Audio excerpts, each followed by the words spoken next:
fights. What have you made of him? The cheat.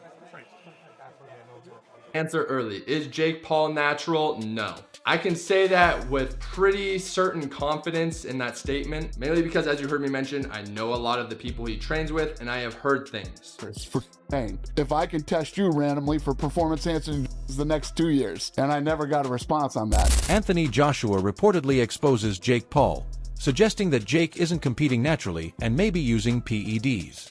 Joshua says he doesn't care how big or strong Jake tries to appear because his own confidence stays firm. He explains that he is hungry, sharp, and fully ready to step into the ring. AJ believes his experience and discipline will make the difference no matter what Jake brings. Oh, Jake's small, so that makes me confident. Jake's this, so that makes me confident. I'm just focused on myself. I'm confident in myself. Jake could be 10 foot. I'm confident in myself. That's what I'm saying. It's not about how he is. I just really I've got a good team. I've been through ups and downs. I've stood the test of time. I'm passionate. I'm hungry, and I'm still here ready to fight my heart out. So I'm confident in that. Anthony, not only from the UK but from Jake Paul's rising confidence in the boxing world has drawn skepticism from many seasoned analysts. Critics argue that Paul's belief in his ability to challenge a fighter like Anthony Joshua is unrealistic. Joshua, a highly decorated and experienced heavyweight, has years of training, numerous championship fights, and proven endurance that Paul has yet to face. Observers note that Paul's physique and performance suggest he may rely on PEDs or substances. In contrast, Joshua remains all-natural, demonstrating a combination of size, strength, and skill that is difficult to match. This disparity has caused fans and professionals alike to question Paul's readiness for such a monumental challenge. Is Jake Paul natural? No.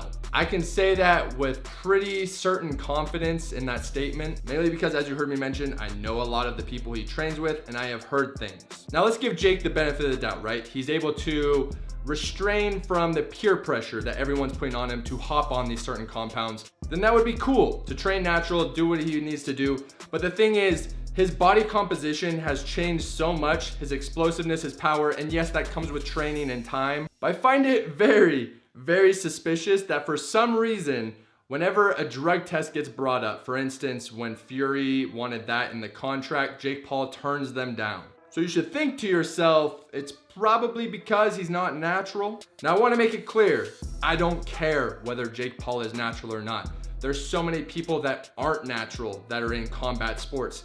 In fact, Tyron Woodley probably is also not natural. Everyone wants that little edge over their competition, and that's where drugs and anabolics come into play. There's certain compounds that are out there that just increase your explosiveness immensely, your recovery, so that you can stay in the same weight class, which is very important for combat sports, whether that's boxing, UFC, whatever type of combat sport you're doing. So that is why you guys have seen so much improvement from Jake Paul. Of course, he has a great circle around him, great trainers, great coaches, a great regimen, but definitely anabolics play a very fundamental role in that. They allow him to train as hard as he does. They allow him to increase his power and speed. And of course, when you think of those concepts, that's essentially the recipe.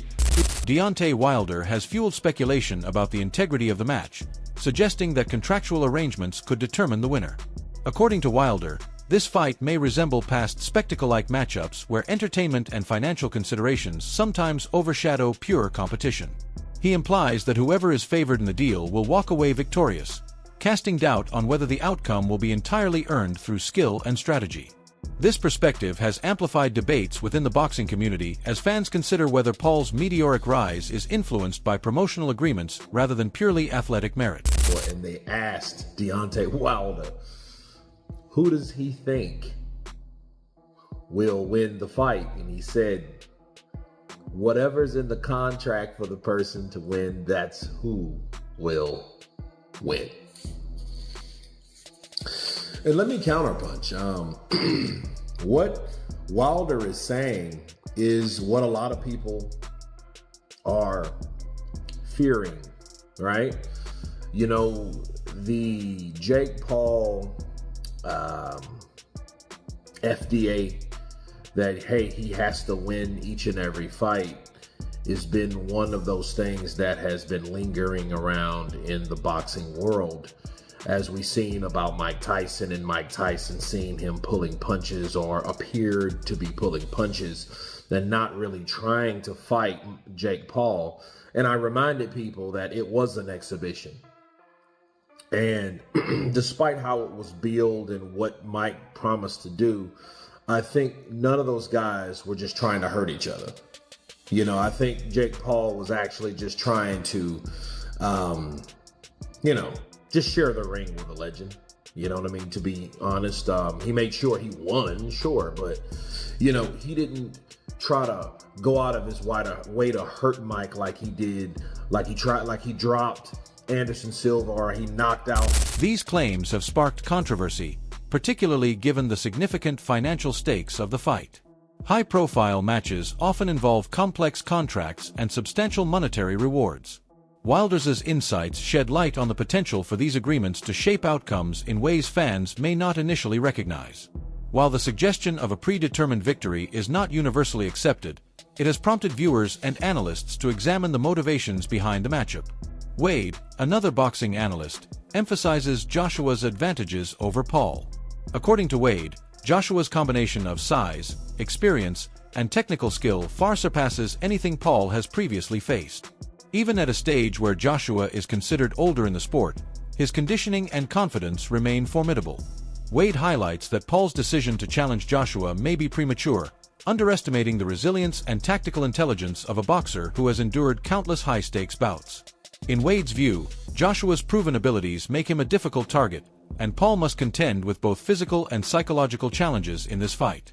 If, again, in some world that actually happened, boxing in the UK has to die if that happens. Boxing as a whole has to take a look in the mirror if Jake walks out and knocks out Anthony Joshua in the first round. This is why I said AJ has the most pressure maybe on any boxer ever with this fight, because it's not for a world title, but it's essentially for the legitimacy of the sport. Like, without saying it, not because Jake doesn't have actual legitimate, boxing match, nothing like that, but because Jake shouldn't be in a ring with Anthony Joshua ever in his career. From when he started to what he is right now, Jake has not shown the skill, the ability yet to be in a ring with any former champion that's still in the game at heavyweight. So he's able to not only go in there, I said survive more than 3 rounds, but knock AJ out? Dude, the sport will have to drop a nuclear bomb on the sport, all of it. I'm honored to be here. I'm happy to be here. I think December 19th is going to be crazy, though. I think the center's going to be buzzing, just crazy energy in that room. I think it's going to be really good. So now, remember, I took a year out of the game to refresh because I was just piling on more and more baggage. I just feel fresh. I feel rejuvenated. It wasn't like I took the year out in vain. I had a purpose, and now I'm just living. No, you look fresh. I feel good, man. I feel good. I've been training hard. I'm close to the weight that I need to be at for the fight. I feel good. He's done me a favor. Walking around bulky and heavy. I feel quick. I feel amazing. So I'm looking forward to the fight. Oh no, dude, the weight's gonna backfire now too. That's what you're telling me? You're telling me that Jake having AJ cut the weight down to 245 is actually gonna make him more of a machine? It's gonna help his gas tank. It's gonna help him be lighter and quicker on his feet. The things that Jake said he's not. Gonna help him feel more loose and not as stiff. Fuck! Backfiring again, everything. Damn, dude, because he's already a big guy, and that makes sense. One of the things that you naturally do in a boxing camp is lose weight by doing cardio and obviously training and sparring and everything. But now all you're doing is having AJ get in better shape because he's just going to run more. He's already on weight, apparently. By the way, this him saying this all was from a video 3.5 weeks ago. But when you go to AJ's Twitter, this is December 4th. Joe Rogan has shared strong opinions on the feasibility of Paul's approach. Rogan argues that even an older Joshua remains in peak condition, maintaining both confidence and agility in the ring. He stresses that Paul's boxing style, while effective against less experienced opponents, may not be suitable against a seasoned heavyweight. Rogan notes that Joshua's championship experience, tactical awareness, and ability to withstand pressure make him a daunting adversary. He questions whether Paul's decision to pursue this fight aligns with long-term career growth, suggesting that it could potentially backfire if Paul underestimates the challenge ahead. Rogan's perspective also touches on the psychological demands of facing a top-tier opponent.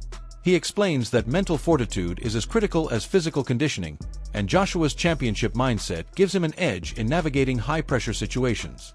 For Paul, whose previous opponents often lacked comparable skill, entering this fight could be a trial by fire.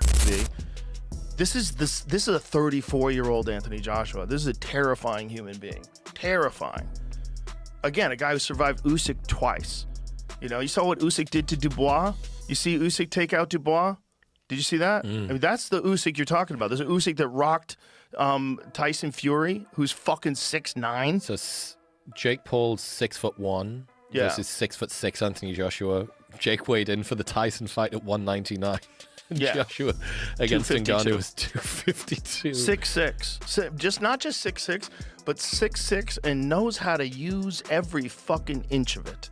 Knows how to keep that stick in your face. He was keep that jab in his face, and that right hand, if it hits you, you're fucked. And he's not worried about you the way he's worried about Usyk. You can't move like Usyk. You can't constantly be frustrating and overloading his nervous system. Usyk is overloading every aspect of your senses at every moment. He's constantly moving, and then punches are coming, and he loops punches around your guard, and he's constantly shifting his feet, and you think he's going to be there, and he's over here, and it's like this overload of thinking. It's not a casual, relaxed fight where you can kind of move around and get your groove, and he's going to stay on the outside, and you're going to... No, it's just constant. He survived that guy twice. He survived, in my opinion, the most skillful heavyweight of all time, twice. And you're going to go boxing? And the toughest guy you fought before was 40 years old Anderson Silva? Those are the toughest guys so far you fought? You've lost to Tommy Fury, who's a very good boxer, but this is a giant Olympic gold medalist heavyweight. I mean, Anthony Joshua is fucking Here's the terrifying. thing that nightmares are made of. And he's got that one punch. One punch. Frank Smith brings attention to Paul's public assessment of Joshua, particularly his belief that Joshua is chinny or susceptible to punches. Smith suggests that this evaluation may not reflect reality, as Joshua has demonstrated resilience and endurance throughout his career. While Paul's confidence may appeal to fans seeking excitement, Smith warns that underestimating a fighter of Joshua's caliber is risky. The first round in particular could be crucial, with the potential for fast exchanges and quick knockdowns. Smith anticipates an entertaining start, but he implies that the excitement does not guarantee Paul's success against a seasoned champion. Smith's comments highlight the unpredictability of high-profile boxing matches. Even a fighter who appears overconfident can create surprising moments, but sustaining performance against a superior opponent is an entirely different challenge.